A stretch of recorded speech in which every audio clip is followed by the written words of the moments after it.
Assalamualaikum. So in the previous lecture we were discussing about the phases of the meiosis. That meiosis is a type of cell division which has been divided further into two phases as meiosis 1 and meiosis 2, and we have discussed theoretically about the meiosis 1.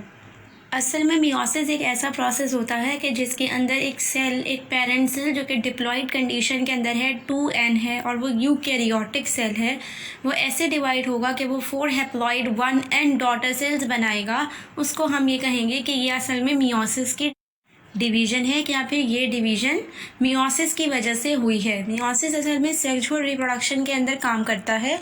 अब हम वो diagram देखेंगे कि जिसके अंदर meiosis 1 हो रहा है। सबसे पहले तो हमें इंटरफेस दिखाया हुआ है कि जिसके अंदर क्या होता है कि हमें एक न्यूक्लियस नज़र आ रहा है जिसके अंदर क्रोमैटिन मटेरियल प्रेजेंट है और वो अभी कंडेंस नहीं हुआ है, in the form of loose threads में मौजूद हैं क्रोमोसोम्स, जिसको हम कहेंगे कि ये असल में क्रोमैटिन है। और इसके अंदर असल में हमें न्यूक्लियोलस भी नज़र आ रहा है। इसके अलावा सेल के अंदर हमें सेंट्रोसोम्स नज़र आ रहे हैं, जो कि सेंट्रोसोम्स बाद में क्या करेंगे, ये काम करेंगे असल में स्पिंडल फाइबर्स फॉर्मेशन का। इसके बाद आ जाता है प्रोफेज़ 1। प्रोफेज़ 1 के अंदर क्या होता है, सबसे पहले तो ये लॉन्गेस्ट फेज़ होता है।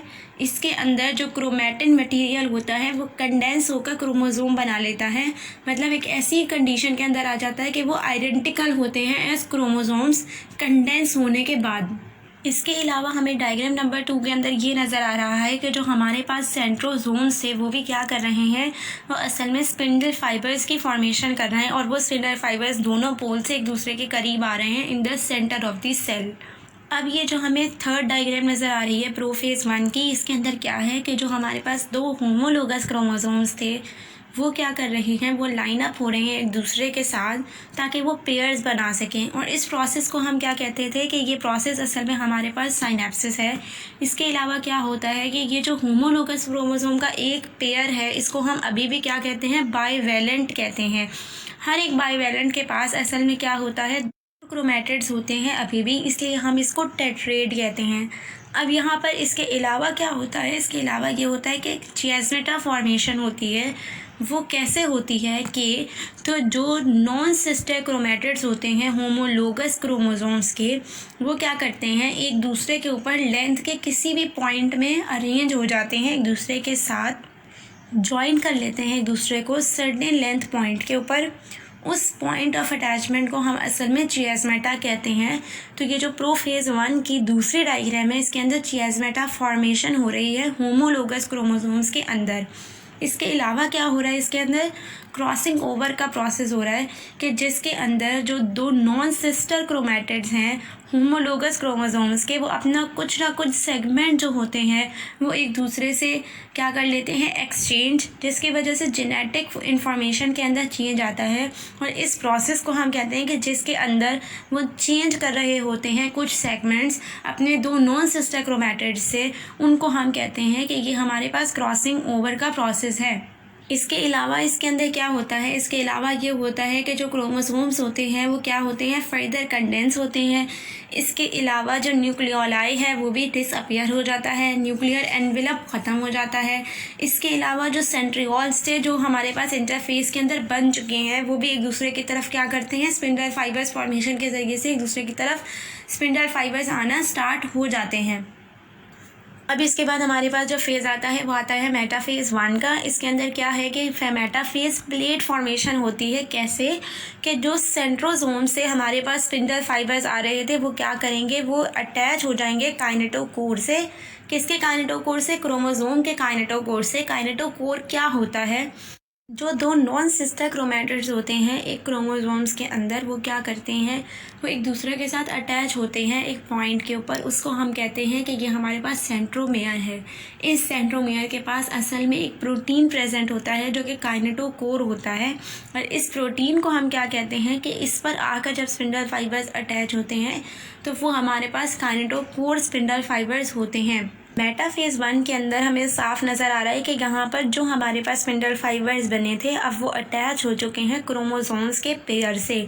माइटोसिस के अंदर क्या होता है कि जो काइनेटोकोर होते हैं वो सिर्फ और सिर्फ एक क्रोमोसोम के साथ अटैच होते हैं, लेकिन यहाँ पर क्या होता है कि वो क्रोमोसोम के पेयर के साथ अटैच होते हैं और फिर क्या होता है कि ये क्रोमोसोम्स अपने आप को अलाइन कर लेते हैं इक्वेटोरियल प्लेन के सेंटर के ऊपर, और उस सेंटर को असल में हम ये कहते हैं कि वो हमारे पास मेटाफेज की प्लेट बन गई सेंटर के ऊपर इक्वेटोरियल प्लेन कि जब सेल को हम 2 इक्वल पार्ट्स के अंदर डिवाइड कर सकते हैं जहाँ से।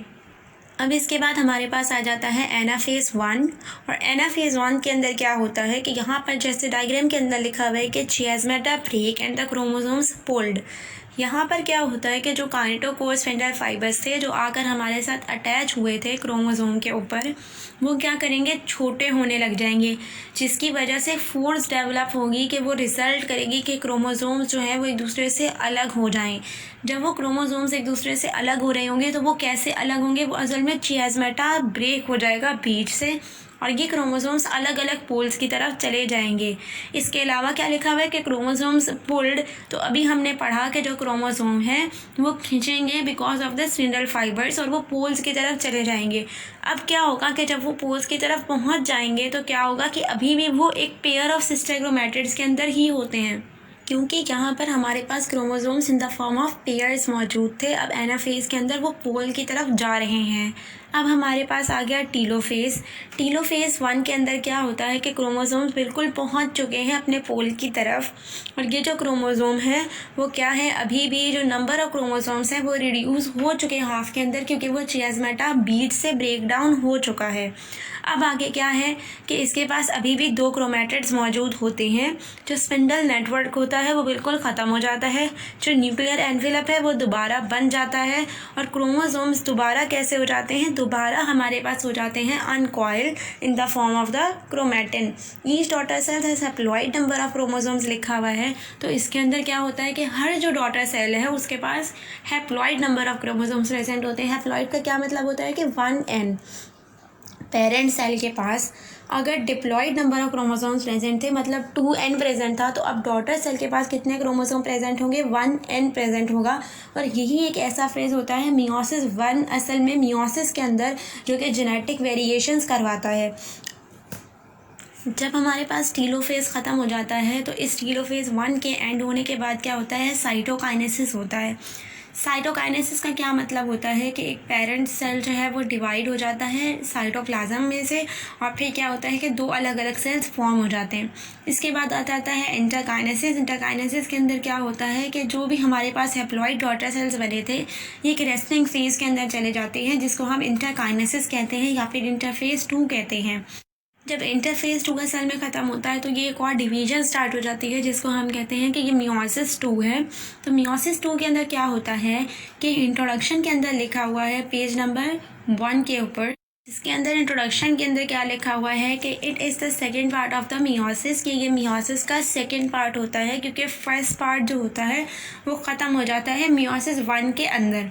सेकेंड पॉइंट क्या लिखा हुआ है, it is similar to the mitosis. ये माइटोसिस के बिल्कुल जैसा ही होता है। इसके अंदर क्रोमोसोम्स और रिड्यूस नहीं होते हाफ के अंदर, क्योंकि वो हो चुके हैं मियोसिस 1 के अंदर।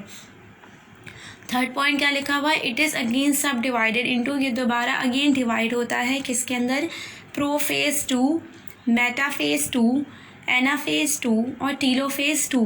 जिसके अंदर माइटोसिस डिवाइड हो रहा था उसी के अंदर मियोसिस 1 और मियोसिस 2 भी डिवाइड हो रहे हैं।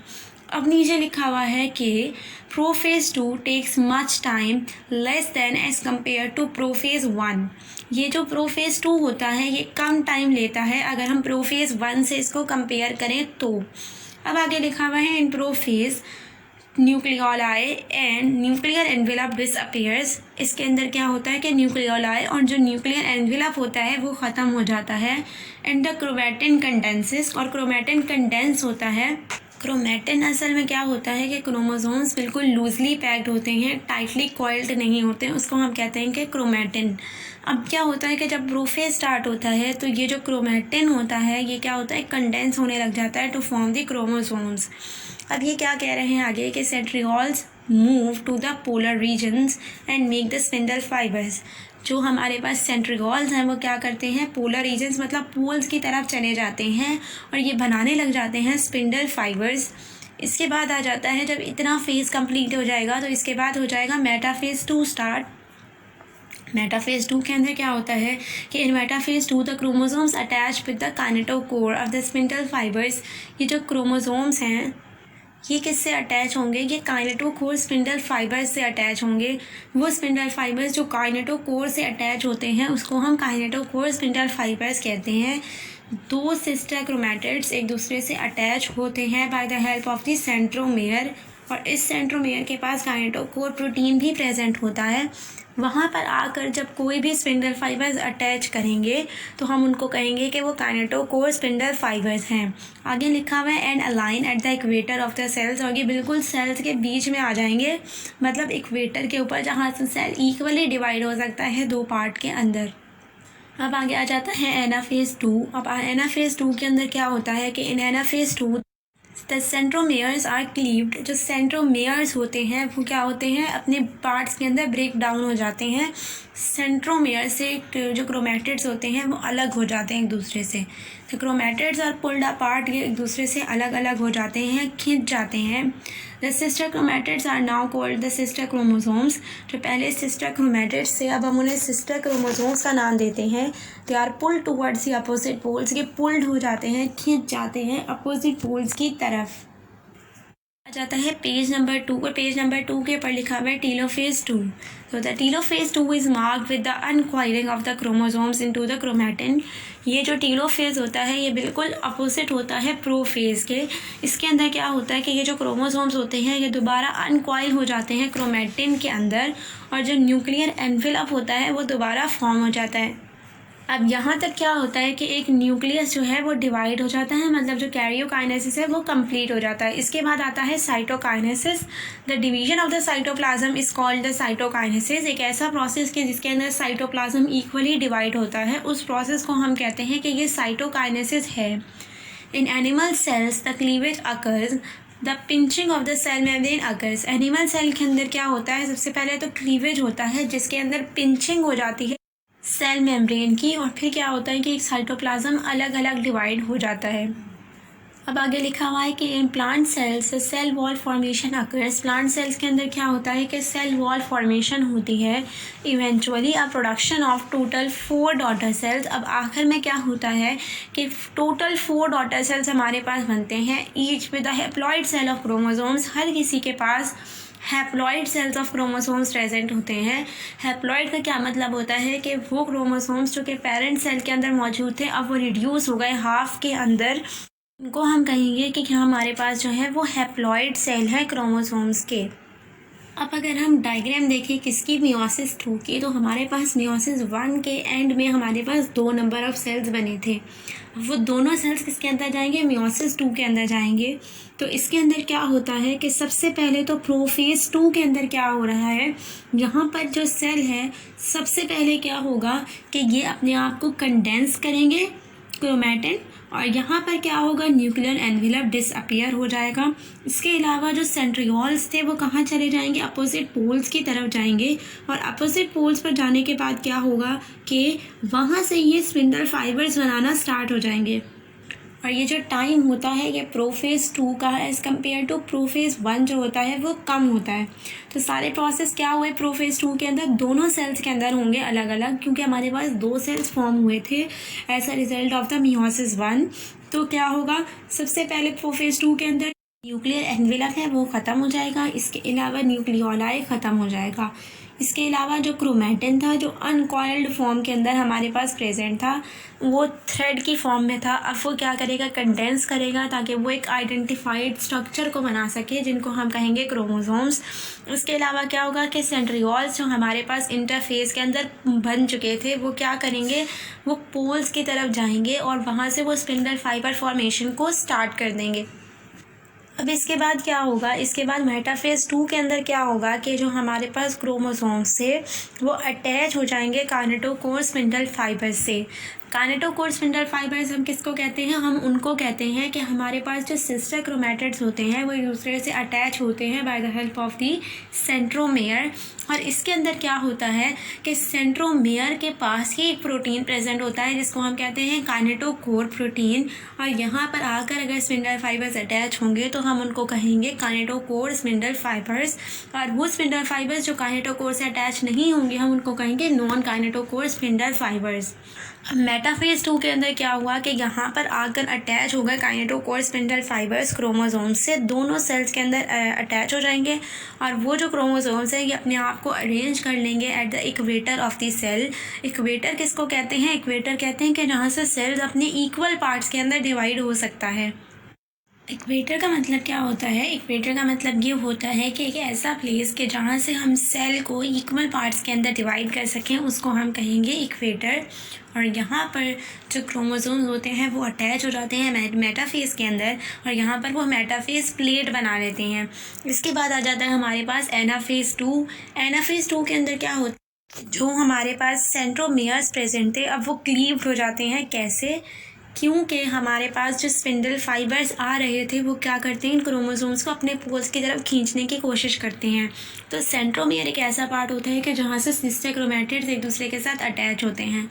अब जब वो खींचेंगे तो ये सिस्टर क्रोमैटिड्स क्या करेंगे? ये अपने जो सेंट्रोमियर हैं वहाँ से क्लीव्ड हो जाएंगे, आधे आधे हो जाएंगे, डिवाइड हो जाएंगे और फिर ये जो क्रोमैटिड्स होंगे ये पुल्ड हो जाएंगे कहाँ पर? अपने पोल्स की तरफ जहाँ से स्पिंडल फाइबर्स आ रहे थे। अब यहाँ पर क्या होगा कि जो सिस्टर क्रोमैटिड्स थे अब वो पोल की तरफ पहुँचने के बाद सिस्टर क्रोमोसोम्स बन जाएंगे और at the end of the anaphase क्या होगा कि ये अपने पोल्स की तरफ पहुँच चुके होंगे। अब आगे आता है टीलोफेज। तो टीलोफेज 2 के अंदर क्या होता है कि वो पहुँच चुके अपने पोल्स की तरफ और पोल्स की तरफ पहुँचने के बाद क्या होता है कि जो न्यूक्लियर एनवेलप होता है वो दोबारा बन जाता है। इसके अलावा क्या होता है कि जो सेंट्रियोल्स हमारे पास डुप्लीकेट हुए थे इंटरफेस के अंदर वो भी ख़त्म हो जाते हैं, स्पिंडल फाइबर्स ख़त्म हो जाते हैं, न्यूक्लियर एनवेलप दोबारा बन जाता है, न्यूक्लियोलाई दोबारा आ जाता है। इसके अलावा क्या होता है कि जो हमारे पास क्रोमोसोम्स थे वो दोबारा कन्वर्ट हो जाते हैं क्रोमैटिन के अंदर, मतलब वो अनकॉइल हो जाते हैं and then they are converted into the chromatin. और इसके बाद क्या होता है कि हर एक सेल 2 डॉटर सेल्स के अंदर डिवाइड होता है और at the end of the meiosis 2 क्या होता है कि जब ये 2 डॉटर सेल्स के अंदर डिवाइड होता है एक सेल, तो हमारे पास 2 सेल्स मौजूद थे। कितने डॉटर सेल्स बनेंगे? टोटल 4 डॉटर सेल्स बनेंगे। और क्योंकि मियोसिस के अंदर जो हमारे पास नंबर ऑफ क्रोमोसोम्स थे वो रिड्यूस हो चुके थे हाफ के अंदर, तो अब क्या होगा कि ये जो सेल्स होंगे ये हैप्लॉइड होंगे, मतलब पेरेंट सेल डिप्लॉइड जो था जिसके पास 2n था, अब जो डॉटर सेल्स हैं उसके पास 1n है। क्रोमोसोम नंबर जो है वो रिड्यूस हो चुका है हाफ के अंदर। अब इसके बाद आ जाता है पेज नंबर 3 के ऊपर सिग्निफिकेंस ऑफ द मियोसिस। हमें पढ़ना है कि मियोसिस की इम्पोर्टेंस क्या होती है। तो लिखा हुआ है कि the significance of the meiosis for the production and inheritance, कि जो इम्पॉर्टेंस होती है मियोसिस की रिप्रोडक्शन के लिए और इनहेरिटेंस मतलब वो कैरेक्टर्स जो कि पेरेंट्स से ऑफस्प्रिंग्स के अंदर ट्रांसफ़र होते हैं उनके अंदर इसकी इम्पॉर्टेंस क्या होती है। It was described by German biologist August Weissman in 1890। August Weissman एक ऐसे साइंटिस्ट थे जिन्होंने हमें बताया था कि रिप्रोडक्शन के अंदर और इनहेरिटेंस के अंदर मियोसिस अपनी क्या इंपॉर्टेंस रखता है।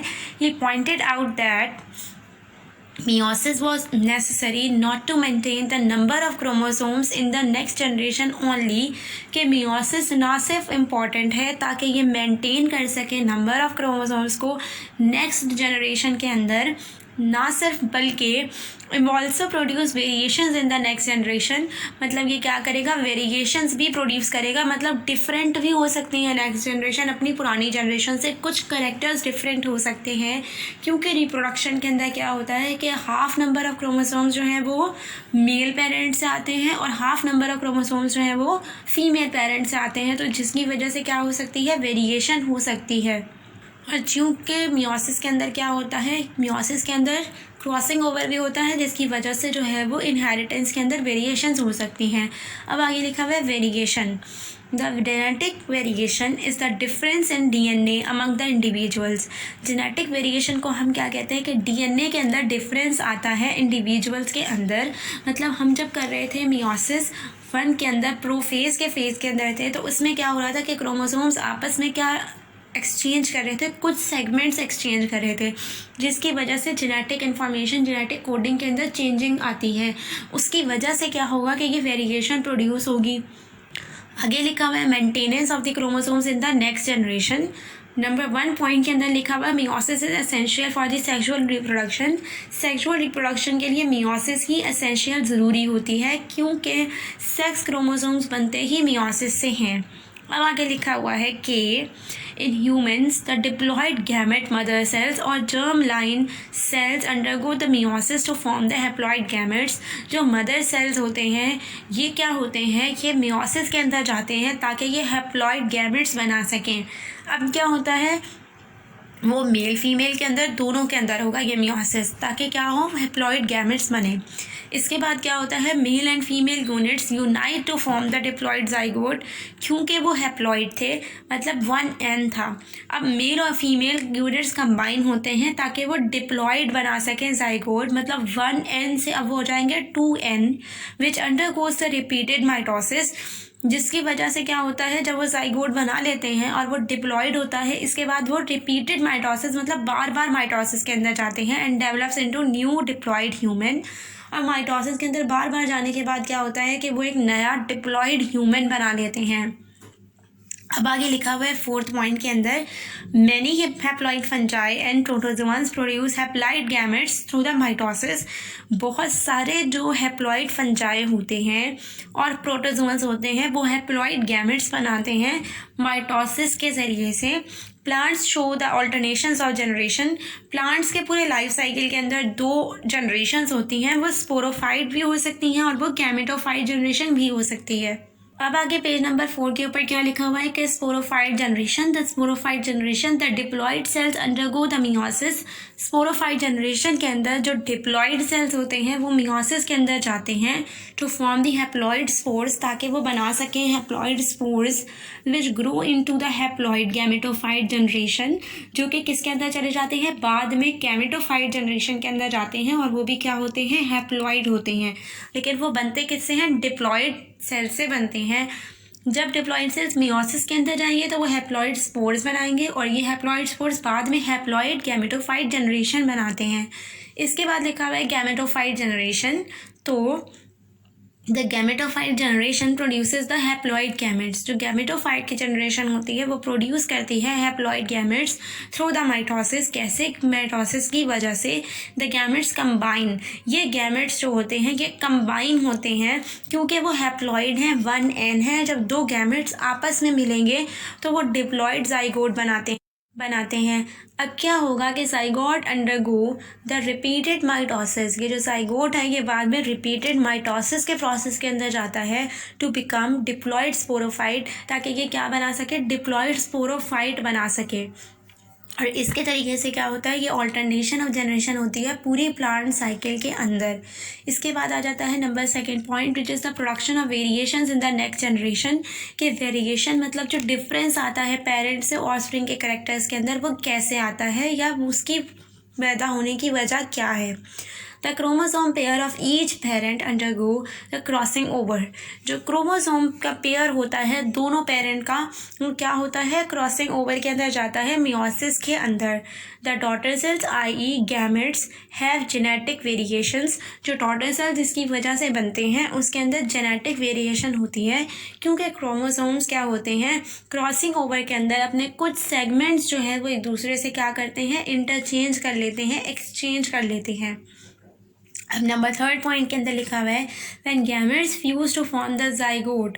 अगर ये गैमेट्स जिनके अंदर क्रॉसिंग ओवर हुआ है ये एक दूसरे से मिलेंगे ताकि ये क्या बना सकें, जाइगोट, तो it's genetic makeup is different from both parents. इसका जो जेनेटिक मेकअप होगा वो क्रॉसिंग ओवर की वजह से दोनों पेरेंट्स से डिफरेंट होगा। अब आगे नंबर 4 पॉइंट के अंदर लिखा हुआ है कि the meiosis allows the species to bring the variations in the next generation. ये जो मियोसिस होता है इसकी वजह से क्या होता है कि ये जो स्पेशीज़ होते हैं इनके अंदर चेंज आता है जेनेटिक वेरिएशंस के मुताबिक जो पेरेंट्स से डिफरेंट होंगे। अब ये इसके बाद क्या होगा कि 5th पॉइंट के अंदर लिखा हुआ है कि beneficial variations help the organisms to adopt the changes in the environment. अब क्या होता है, अगर ये वेरिएशंस जो हुई हैं वो बेनिफिशियल हैं, अच्छी हैं आगे आने वाली स्पेशीज़ के लिए, तो क्या होगा कि जो भी इन्वायरमेंट के अंदर चेंजेस आ रहे हैं उनको अडॉप्ट करने के लिए एक अपना इम्पॉर्टेंट पार्ट प्ले करते हैं। इसके बाद आ जाता है पेज नंबर 5। इसके ऊपर लिखा हुआ है कि एरर्स इन द मियोसिस, के मियोसिस के अंदर कौन सा एरर हो सकता है। ड्यूरिंग द एनाफेज 1 के अंदर क्रोमोसोम्स सेपरेट हो जाते हैं and go to the opposite poles. ये क्या करते हैं, अपोजिट पोल्स की तरफ चले जाते हैं। वाइल ड्यूरिंग एनाफेज 2, जबकि एनाफेज 2 के अंदर क्या होता है कि सिस्टर क्रोमोसोम्स सेपरेट, ये जो सिस्टर क्रोमोसोम्स होते हैं ये सेपरेट होते हैं। इट इज़ कॉल्ड डिसजंक्शन, जिसको हम कहते हैं कि ये प्रोसेस हमारे पास कहलाता है डिसजंक्शन। आगे लिखा हुआ है कि sometimes the separation of the sister chromatids is not normal. कभी कभी क्या होता है कि ये जो सेपरेशन होती है सिस्टर क्रोमैटिड्स की, ये नॉर्मल नहीं होती, मतलब कुछ इसके अंदर एरर आ जाता है, जिसकी वजह से एक प्रोसेस होता है जिसको हम कहते हैं नॉन डिसजंक्शन। कि कभी अगर इन सिस्टर क्रोमैटिड्स के आपस में चेंज सही से ना होने की वजह से कोई एरर आ रहा है कि ये सही से क्या हो रहे हैं, सेपरेट नहीं हो रहे, तो उसको हम कहेंगे ये नॉन डिसजंक्शन है। This results in the production of the gametes, जिसकी वजह से जो गैमेट्स बनते हैं विच हैव ईदर मोर और लेस नंबर ऑफ क्रोमोसोम्स, जिसके पास क्या होता है, या तो क्रोमोसोम्स जो होते हैं वो ज़्यादा होते हैं या फिर क्या होते हैं, कम होते हैं, क्योंकि वो एक दूसरे से सही से अलग नहीं हुए थे क्रोमोसोम्स। तो उसकी वजह से क्या होगा कि एक के पास या तो हो सकता है कि एक के पास ज़्यादा आ जाए और दूसरे के पास कम आ जाए। If such abnormal gamete fuses with a normal gamete, अब अगर एक ऐसा एबनॉर्मल गैमेट जिसके पास या तो नंबर ऑफ क्रोमोसोम्स ज़्यादा है या फिर कम है, नॉर्मल गैमेट से फ्यूज़ किया करेगा तो क्या होगा, it results in the abnormal chromosome number in the next generation. जिसकी वजह से क्या होगा, अब एक के पास अगर ज़्यादा है या कम है तो जो नेक्स्ट जनरेशन होगी उसके भी नंबर ऑफ क्रोमोसोम्स जो होंगे वो डिफरेंट होंगे, एबनॉर्मल होंगे, नॉर्मल नहीं होंगे। फॉर एग्जाम्पल 47 और 45 क्रोमोसोम्स इन द ह्यूमन्स, मतलब क्या होता है कि ह्यूमन्स के अंदर असल में 46 नंबर ऑफ क्रोमोसोम्स प्रेजेंट होते हैं, 23 पेयर्स प्रेजेंट होते हैं। या तो अगर एक ज़्यादा हो जाता है मतलब 47 हो जाएंगे, या फिर एक कम होगा मतलब 45 हो जाएंगे। तो इसको हम कहेंगे कि नॉन डिसजंक्शन की वजह से हुआ है, मतलब कि जो सिस्टर क्रोमैटिड्स थे वो सही से एक दूसरे से सेपरेट नहीं हुए थे, कोई एरर आ गया था। इसके बाद लिखा हुआ है कि comparison in the mitosis and meiosis. अब हमें कंपेयर करना है किसको, माइटोसिस को और मियोसिस को। तो लिखा हुआ है meiosis 2 is similar to the mitosis. जो मियोसिस 2 होता है वो माइटोसिस के जैसा ही होता है।